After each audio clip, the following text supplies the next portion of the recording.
নমস্কাৰ, স্বাগতম জনাইছো সকলোকে আজি মই এই ভিডিঅ'টোলৈ। আজি মই আপোনালোকক দেখাবলৈ গৈ আছোঁ আমাৰ যি কলিয়াবৰৰ পৰা নুমলীগড় যোৱা যিটো পথ বা আপোনালোকে কলিয়াবৰৰ পৰা যদি যোৰহাট যাব বিচাৰে তেনেহ'লে এই ৰাস্তাটোত আজি বহুতে ট্ৰেফিক জাম দেখা পোৱা গৈছে।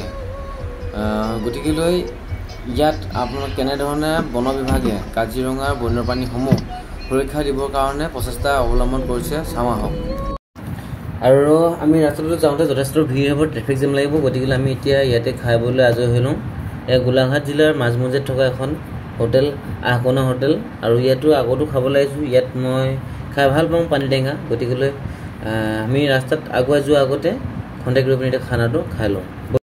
ইয়াৰ পানী টেঙাটো মানে বহুত লোকেল একদম সৰিয়হ পানীকৈ বনায়, ইমান ভাল লাগে, বহুত জ্বলা হয়, নাক জঞ্জনা যায় খাই পিনি। গতিকেলৈ আপোনালোকে কেতিয়াবা আহিলে মানে সোমাই চাব। আৰু এয়া আমাৰ অৰ্ডাৰ দিয়া খানা আহি গ'ল, সেইটো হ'ল লোকেল পানী টেঙাটো।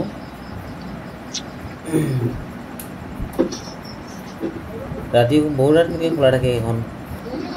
আমি প্ৰায় 10টা-11টা বজাত আহি এনেকৈ সোমাওঁহি। গাড়ীখন ইয়াৰ সন্মুখৰ ফালে পাৰ্কিং কৰিলোঁ। পাৰ্কিং কৰি হাত চাত ধুই পিনি টেবুলত আৰু দেখা পাইছে সন্মুখতে তেল ডিপু। তেল ডিপুটো অপজিট ছাইডতে হোটেলখন আছে।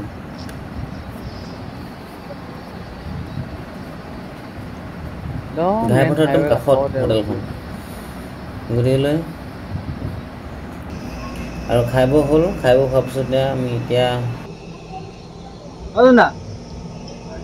চক কেইটামান সৰহকৈ আনিব। সৰহকৈ হ'লে ভাল লাগে, অলপ দূৰকৈ থাকিব মুখত।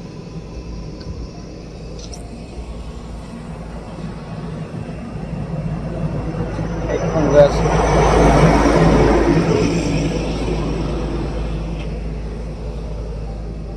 AM আৰু আমি বৰ্তমান আছোঁ এতিয়া কাজিৰঙা এয়া ৰাষ্ট্ৰীয় ঘাইপথত।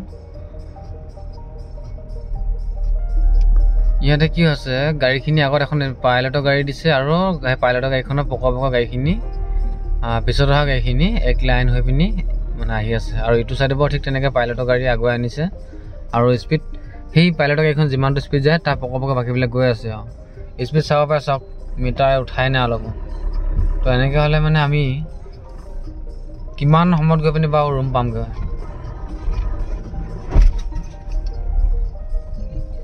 আচৰিত। আমি 10টা বজাতে ওলালোঁ যোৰহাটৰ পৰা। কি 10টাত? 9:30 ওলাইছোঁ।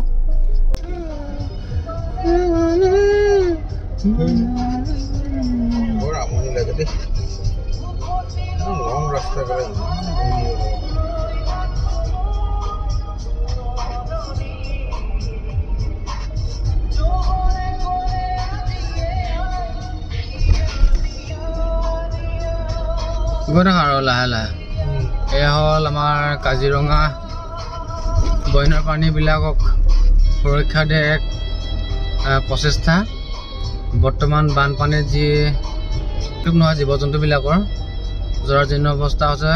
আৰু আহি পিনি ওপৰ ৰাস্তাতে বা ঘাইপথটিতে তেখেতলোকে কিবা কয় বন্যপ্ৰাণীবিলাকে আশ্ৰয় লৈছেহি।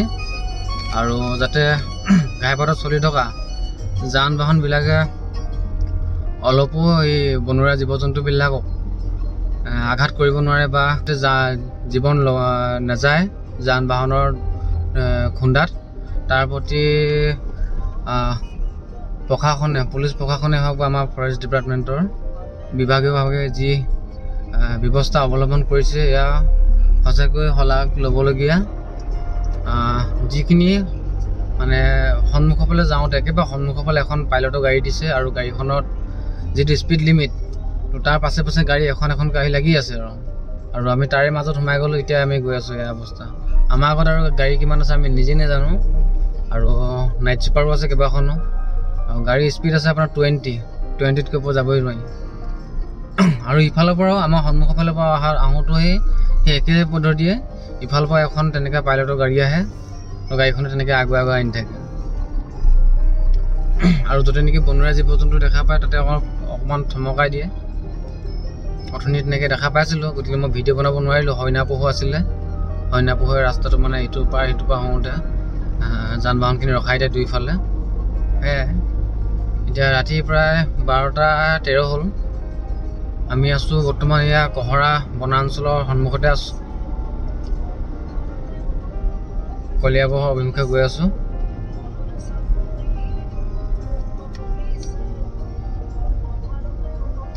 আৰু পিছফালে গাড়ীয়ে চাব পাৰে, লুকিং গ্লাছত দেখাই দিছোঁ চাওক।